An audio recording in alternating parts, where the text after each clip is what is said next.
بار بار پاکستان یہ کہتا ہے کہ ہم نیوکلیئر بام ہمارے پاس ہے، ایٹمی بام ہے۔ یاد رکھیے اگر آپ کسی ملک کے اندر جا کر معصوم لوگوں کو ماریں گے تو کوئی بھی ملک خاموش نہیں بیٹھنے والا ہے، چاہے حکومت کسی کی بھی ہو۔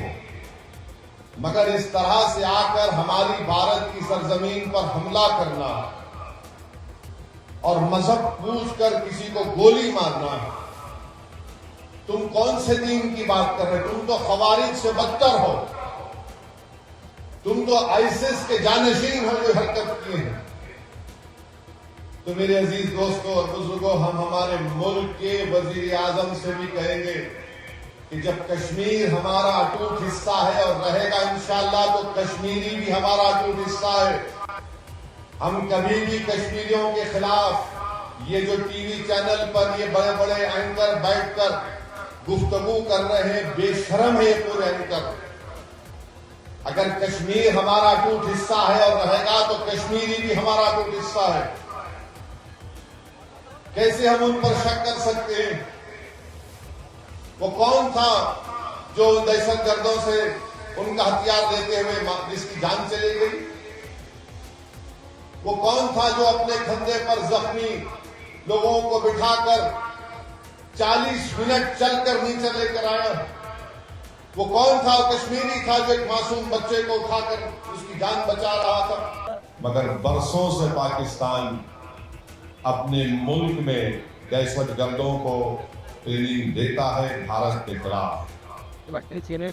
پھر اقوام متحدہ کا آرٹیکل 51 ہے جو اس بات کی اجازت دیتا ہے کسی ایک ملک کو وہ سیلف ڈیفنس میں اپنے ملک کے تحفظ کے لیے دوسرے ملک پر وہ اپنی ملٹری کارروائی کر سکے۔ میں نے اس کا بھی حوالہ دیا۔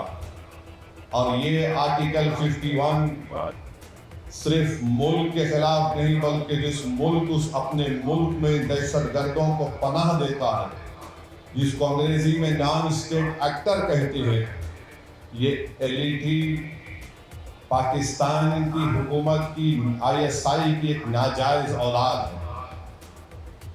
اور پھر آپ یہ بھی جانتے ہیں کہ ہمارے بھارت کے سنویدھان میں آرٹیکل 355 ہے جو اس بات کو کہتا ہے کہ مرکزی حکومت کی ذمہ داری ہے کہ کسی ریاست میں اگر باہر سے حملہ ہوتا تو اس کو روکے۔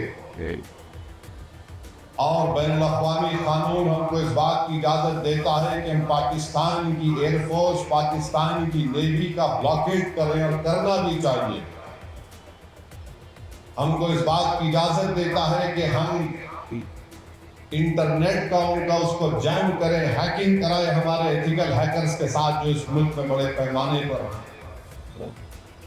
میں مرکزی حکومت سے اس بات کا مطالبہ کرتا ہوں، بھارت کے وزیر اعظم سے، کہ وہ فائنینشیل ایکشن ٹاسک فورس ہے جس کو FATF کہتے ہیں، حکومت کی ذمہ داری یہ ہے کہ پاکستان کو گرے لسٹ میں ڈالے FATF کی، اور اسی طریقے سے ان کو معاشی طور پر پاکستان کو ہم کمزور کرنا بہت ضروری ہے۔